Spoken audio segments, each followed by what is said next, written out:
what Donald Trump has to do with South African land, because he's never been here. And he must keep his America, we will keep our South Africa. And what he must do. South Africa is our land. South Africa belongs to all the people who live here in South Africa. It does not belong to Donald Trump. He can keep his America. America has bullied nations before and imposed senseless and arbitrary sanctions and threatened wars. But we are a different generation. We are a generation of economic freedom fighters and will not be bullied, Mr. President. We agree with you, President, that we should not be bullied.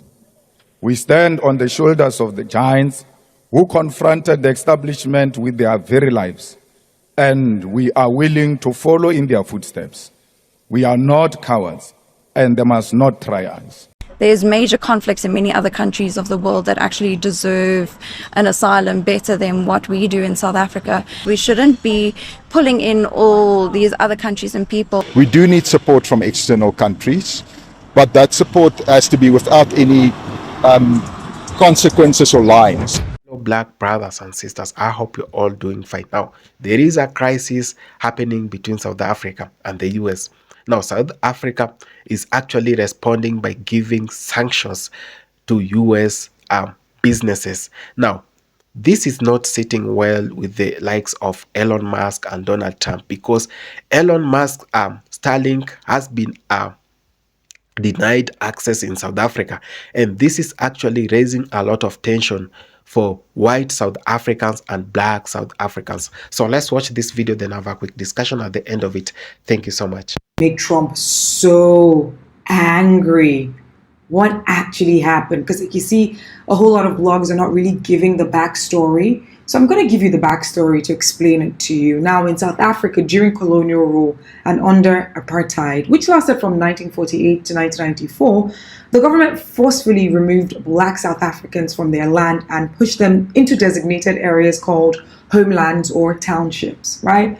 To put this in perspective, by the time apartheid ended in 1994, white South Africans, who made up less than 10% of the population, owned around 87% of the land. The remaining 90% of the population, mostly black South Africans, were crammed into tiny portions of land. But it wasn't just about land, it was systematic economic exclusion. And black South Africans were barred from owning land in certain areas.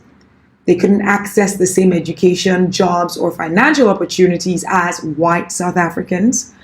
Their movement was even restricted under pass laws, which meant they needed permission to travel or to work in certain areas. So when apartheid officially ended in 1994, the new government led by Nelson Mandela inherited a country where land ownership, wealth, and opportunity were still massively skewed in favor of the white minority. Now, I know you might ask, and you might be wondering, why didn't the new South African government just take the land back and redistribute it? It wasn't that simple, right? When Nelson Mandela and the African National Congress, that is ANC, took power, they had to renegotiate a peaceful transition to democracy. Now, part of that deal meant they couldn't just seize land from white owners without compensation. Instead, they introduced a willing buyer, willing seller approach where the government would buy land from white owners and redistribute it. But there was a problem, right? Most white landowners didn't want to sell. So fast forward almost 30 years later, and the land inequality is still very real. A 2017 land audit showed that white South Africans, who make up about 7% of the population, still own around 70% of the land. Now, fast forward to now. To address this issue, South Africa just passed the Expropriation Act, which allows the government to take land in certain cases without compensation.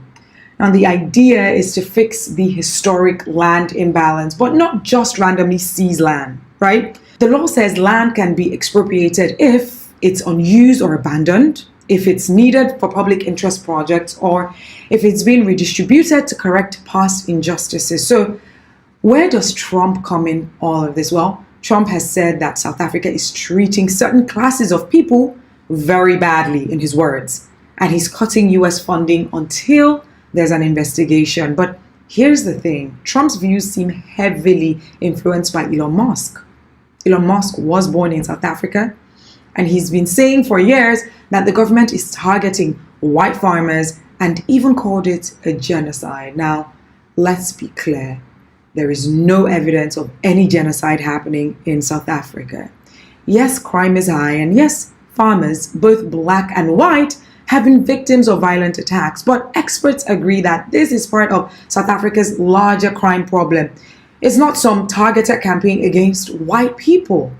But Elon Musk's misleading claims have fueled this narrative, and Trump has clearly bought into it.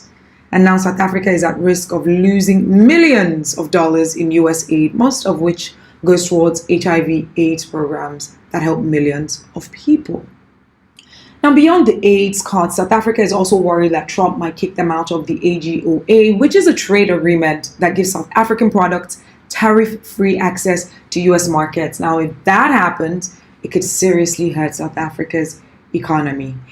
So a quick recap, right? South Africa's land problem did not start today. It's a direct result of colonialism and apartheid. Now, the Expropriation Act is an attempt to correct historical injustices, not just some mass land grab, as it's being purported. Now, Trump's decision seems to be fueled more by Elon Musk's personal opinions than actual facts.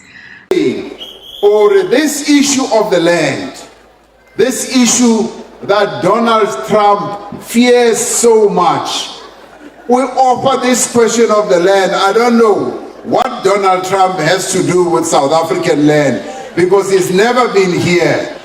And he must keep his America, we will keep our South Africa. And what he must do. South Africa is our land. South Africa belongs to all the people who live here in South Africa. It does not belong to Donald Trump. He can keep his America. And Ene is even worse. He's even worse. When I meet him, I will tell him. I'll say, you, Donald Trump, you are even worse, because your forebears came to America. They found the native, the indigenous Americans. They wiped them out. They killed nearly all of them. Rine, we are living as a nation, and black and white, we are going to find solutions for our land question. So Donald Trump must leave us alone. He must leave us alone, Bauri. When we were facing apartheid, when we were facing oppression, he was not here. He did not fight side by side with us. And we were able, on our own, yes, with support of progressive forces in the world, to resolve the apartheid question. As far as I recall, Donald Trump was not around the negotiating table when we negotiated the end of apartheid. So stick around there in the White House. We will do our business here, and we will find solutions for our problems. So stay out of our issues, and we will not get involved in your issues in America. You have your own problems. Leave us alone. We are sitting now around the table. We are witnessing the rise of nationalism, protectionism, the pursuit of narrow interests, and the decline of common cause. This is the world that we, as South Africa, a developing economy, must now navigate. But we are not daunted to navigate our path through this world that constantly changes. We will not be deterred. We We are, as South Africans, a resilient people, and we will not be bullied.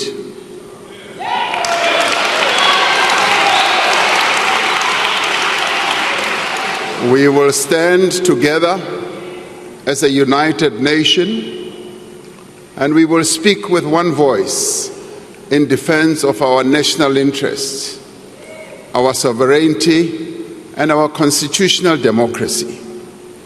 By standing true to our values, by harnessing our unique strengths and endowments, and by forging a common purpose, we can turn these trying circumstances to our advantage and propel our country forward.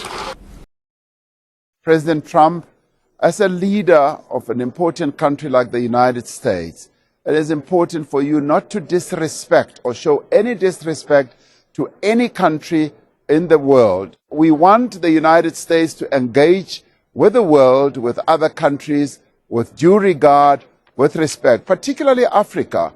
Africa is the origins of humanity, and you must therefore respect your origins. President Trump's origins and his roots are in Africa. We want to make it very clear that we should not be confused with a generation of cowards who can be bullied by imperial forces and power-hungry individuals intoxicated by the wealth of apartheid. The United States of America has bullied nations before and imposed senseless and arbitrary sanctions and threatened wars. But we are a different generation. We are a generation of economic freedom fighters and will not be bullied, Mr. President. We agree with you, President, that we should not be bullied. We stand on the shoulders of the giants who confronted the establishment with their very lives, and we are willing to follow in their footsteps. We are not cowards, and they must not try us. Chair, President Cyril Ramaphosa stood before a joint sitting of the National Assembly and the National Council of Provinces on Thursday last week, addressing South Africans and the world to deliver his 8th State of the Nation address. Yet he spoke as if it were his first ever SONA. There was no sense of accountability, no meaningful reporting, and no acknowledgement of the economic crisis facing our people. The President did not tell us what happened to the National Development Plan. He did not say whether it is still the guiding policy of South Africa, nor did he acknowledge that the country has been governed without any clear, practical and guiding policy. Today, we have the medium-term development plan, but its direction and impact remain unclear, just another failed NDP. In reality, the neoliberal right-wing coalition has no credible economic plan. There is no clear strategy to create jobs while more than 12 million people remain unemployed. The economy is stagnant, and these are undeniable facts. We are facing a crisis as a nation.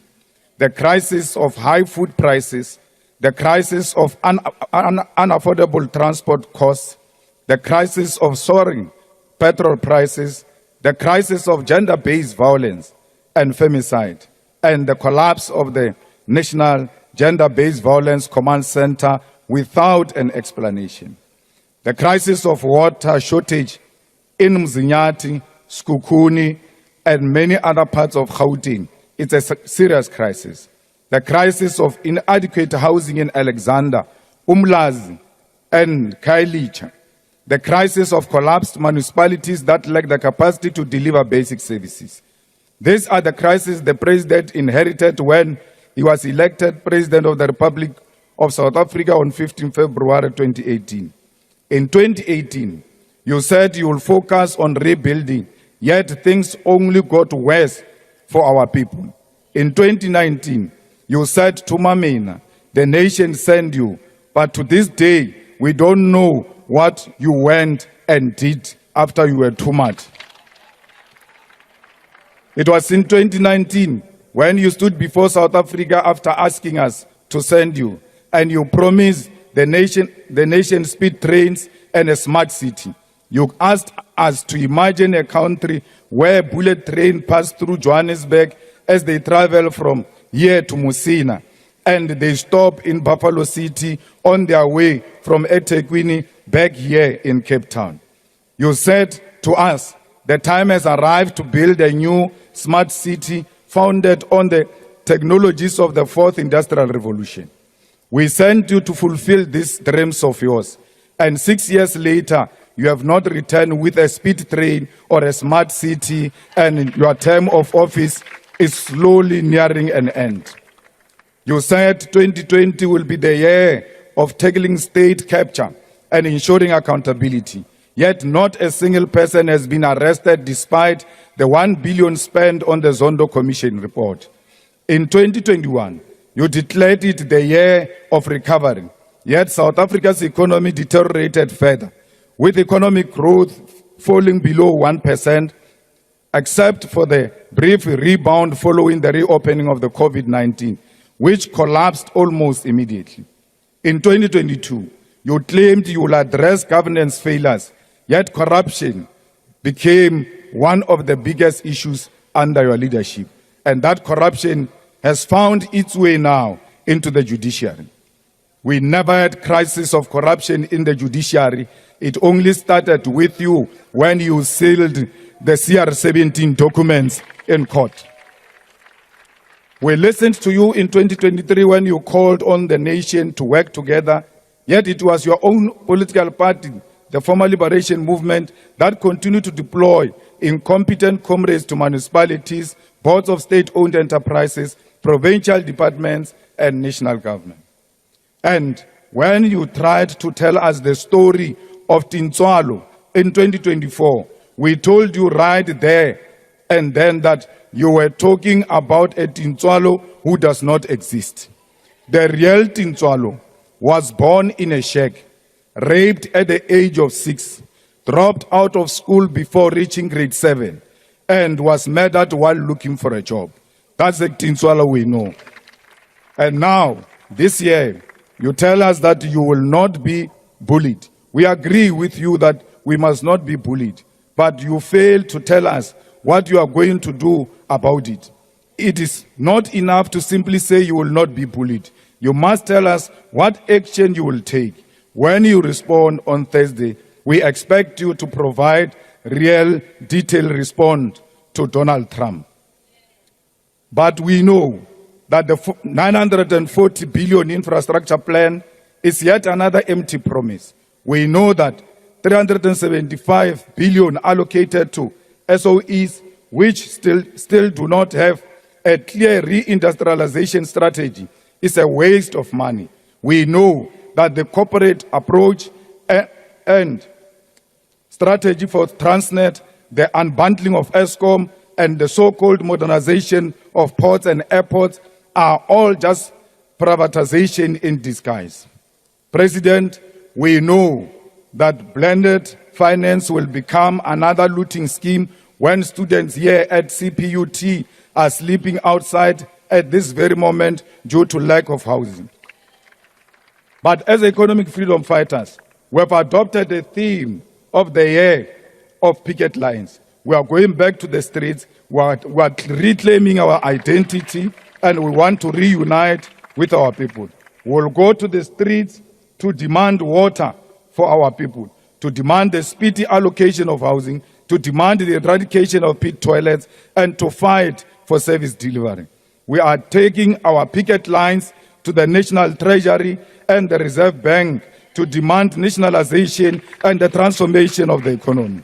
We will picket outside correctional facilities to demand an end to overcrowding and syndicates within prison that control crime in the outside world.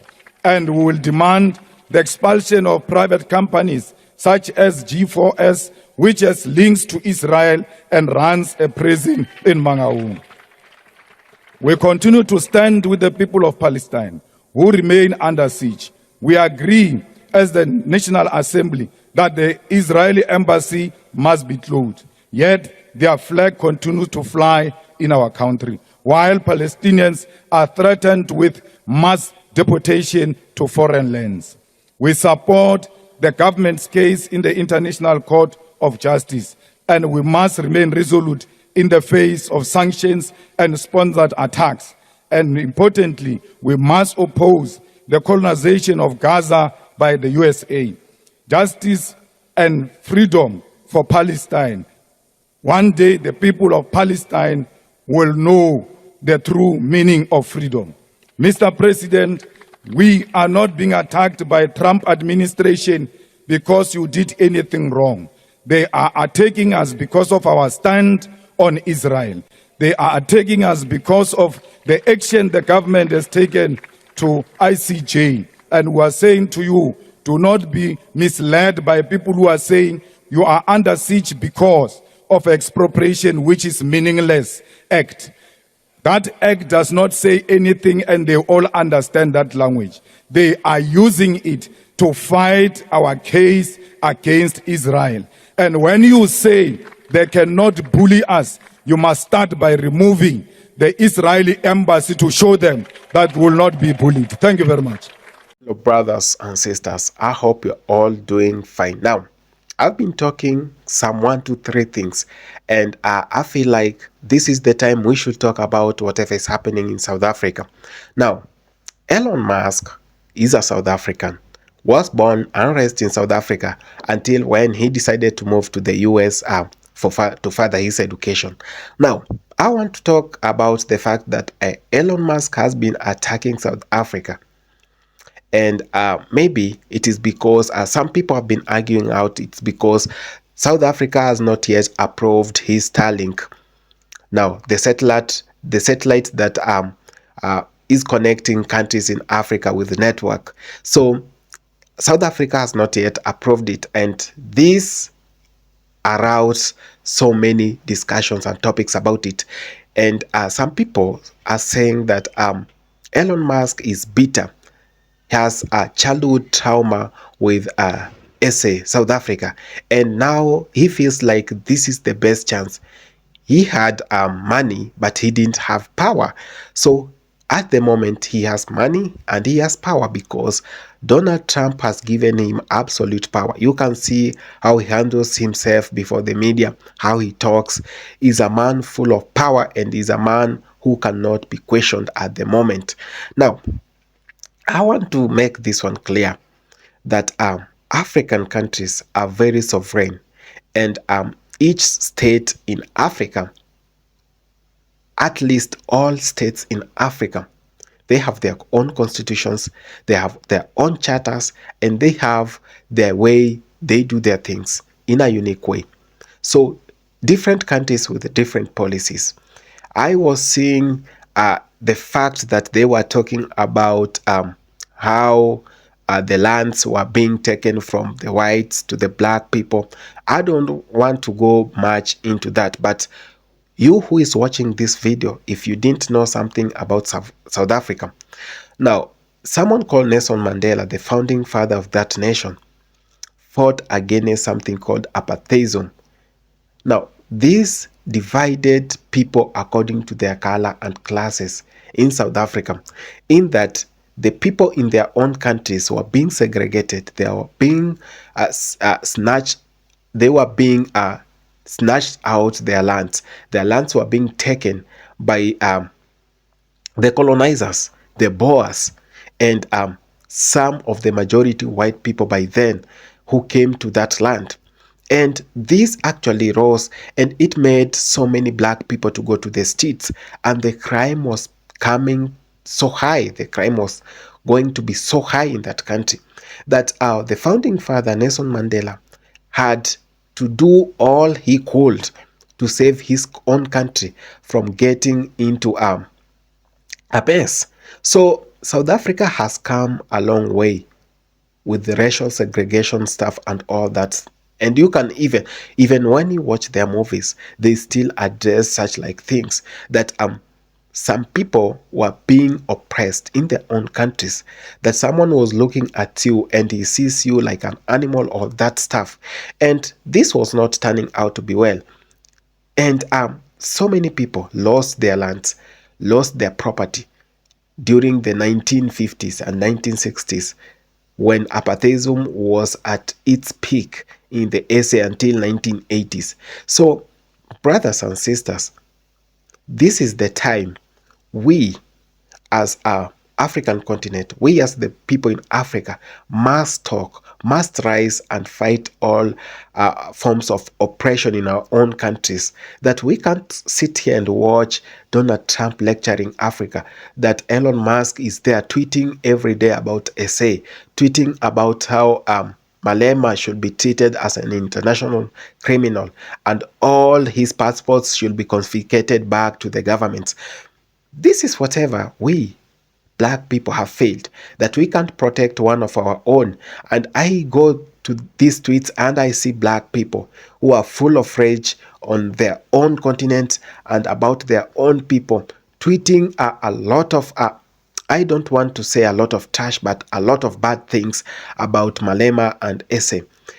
If you all do that, if you cannot stand with Africa, if you cannot stand with whatever is happening and try to look who is on the wrong side, it is not always black folks who are on the wrong side. Sometimes everyone makes mistakes, but how do you approach them in making sure that they rectify whatever they are saying? Someone can be wrong, but the tone you use, how you come to approach them to tell them that they are wrong is going to matter a lot on their response. Now, SA is actually replying back and it is retaliating. We've been seeing the president of South Africa, Cyril Ramaphosa, coming out to give statements that we know this is happening this way, this way, this way, and there is a misunderstanding. It is better for Donald Trump, the president of U.S., to call his counterpart to know whatever is happening on the ground instead of giving sanctions. But now my question comes in. How much does Africa still depend on the Western countries? How much does SA still depend on the US? That South Africa is a country that can actually stand on its own. It's a country that should not be taking threats from Donald Trump at this moment. That is a country which receives good taxes. The problem in Africa, even if Donald Trump is going to give sanctions to South Africa and a lot of money is going to be lost, it is corruption. It is the fact that those that we've elected into power can't even be accountable to whatever they are doing with the taxes. That the transparency in these governments are fed and long gone. That even when Donald Trump is talking about sanctions, he knows that South Africa can stand on its own, but he knows due to the mismanagement of funds and all that, they still need the USA. Now, for example, I was looking at statistics. USA gets around $100 billion from South Africa annually from the businesses being run by Americans in South Africa, from the companies, American companies running in South Africa. So the US is going also to lose. So if South Africa was going to bring sanctions to all US businesses running in SA, and the same happens to Donald Trump cutting all funding to SA, you see, this everyone is going to lose. But I'll say black countries should stand on their own. It is time. I've been seeing presidents in Africa crying and diplomats crying out on social media that, the USA is cut and all fundings and all the people are going to die with AIDS, the people are going to die with malaria and all those stuff. You ask yourself, where does the taxes the people pay for social health care go to? Where are the taxes that the people pay for good education go to? Where does the taxes the people pay for good social amenities and services go to? You ask yourself so many questions. It's the same in the Caribbean. It's the same everywhere in Africa. So the mismanagement of resources has led to this. This is why these Western powers are so rude and they have the guts to even call out our presidents, lecture them like kids, and call us a third world countries. It's because they know even if they were to leave us, we will still go begging them on our knees. This is why I will love my own country. I will love all countries in Africa to join BRICS, something like BRICS, which is very beneficial, two-way traffic. And this is why we, the people in the motherland, are still seeing things that we should not be seeing. That our own presidents going to the U.S. to beg for help after stealing and looting everything in their own countries, corruption everywhere. So I'm very glad that South Africa is moving the right way. It has joined BRICS. It is not taking threats from Donald Trump, and SA can still stand on their own. I know the people of South Africa paying much taxes in Africa. It is one of the leading countries in taxation in Africa. So the percentage rate in which the people are being taxed in South Africa should be equivalent to the services they are getting. So I don't think the USAID and all this other stuff should actually be affecting the services the people are getting because they pay good taxes. Cyril Ramaphosa should stop the corruption, and Julius Malema should call out this government, and he should bring it to book that every government should actually in Africa should be brought to book, and they should explain where the monies go to, the taxes the people pay. Thank you so much for having taken the time to watch this video. I appreciate so much. If it's your first time on this channel, please consider subscribing, sharing, liking, and commenting on this video. I love you all.